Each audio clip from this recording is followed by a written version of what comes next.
Following up from my video discussing how James Gunn uses music in his films in order to make a statement on the tone and themes of the story, I wanted to branch out a bit and talk about other examples of directors using music in that same way. The very first example I thought of was the Matt Reeves Batman, specifically the main track of Something in the Way by Nirvana, and how that song is used almost as an exposition and narrative device. For some personal background, film is something I've always been so fascinated in and captivated by ever since I was a kid, especially how people can take a soundtrack and create iconic moments with them that even add extra character context to the characters and moment. When Matt Reeves was writing his screenplay for the Batman, he says he even wrote the script with the tone of that song in mind. Other than Alfred, it's him. So it's this guy by himself, and I kind of, somewhere in there, I started listening to, I always listen to music when I'm writing, and I started listening to Something in the Way.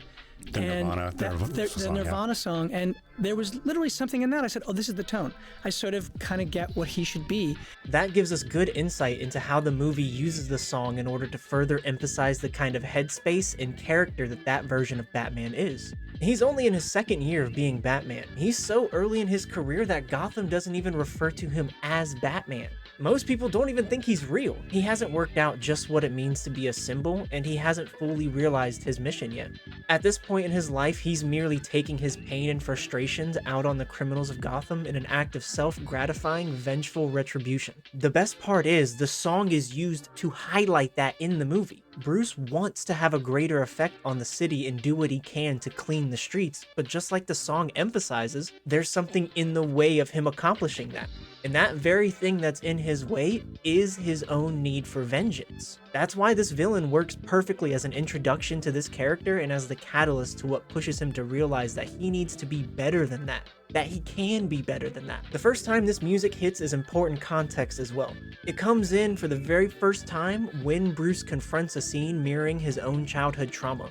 2 years into being vengeance, and not only is crime higher than ever, but he's forced to relive the very moment that defined him and acknowledge that his constant effort isn't having the intended effect he was hoping for.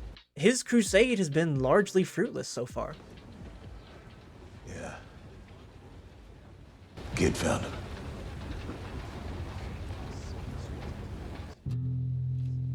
It's the starting catalyst that forces him to acknowledge the fact that he still has a lot of growing to do. And for the rest of the movie, he's wrestling with that idea while trying to track down this serial killer that's targeting Gotham politicians. This case eventually leads him down to the reveal that he was the inspiration for this serial killer's ideology in the first place.